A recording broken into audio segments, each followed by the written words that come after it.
I'm good enough and in the right equipment needed to, win the race. Now, is this an entrepreneurial venture, racing? I mean, is it, or do you drive as an employee or a contractor for somebody else, or how does that business part of that work? The business side of NASCAR is it's all over the place. There's all different ways to do it. There's not really one set way. Some teams hire a driver to drive for them.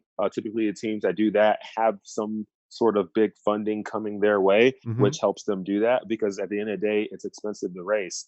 And in order to race, you got to have some type of funding coming in to pay for the equipment, pay for the people, pay for the travel, pay for all the stuff that is associated with racing.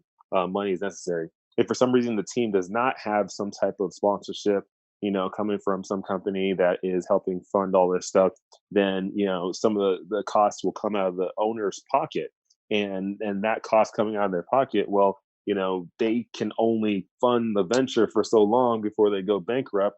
So in order for them to continue to go to the track, they need to bring in a driver who might have funding themselves.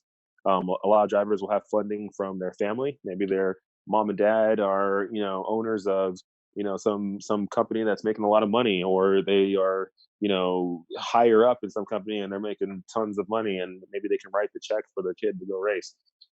Some other families, they're not in that same situation, so maybe the kid has to go out and find sponsorship from some companies and bring that sponsorship to the team, and that's what helps the team get to the track. So I'm on that side of the fence where I don't come from a lot of money. My parents are, just basically, your average working citizens. My mom's a nurse. My dad was a media specialist.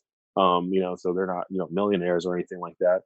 And for me to get on track and go racing, I had to go find funding through finding sponsorships and stuff like that. And I also started my own business where I could make some extra money on the side to help my racing ventures also. Well, so that brings up the point. If somebody was really good at getting sponsors, but what if they were dangerous and sucked as a driver? How does that? How does that? Who watches over that stuff?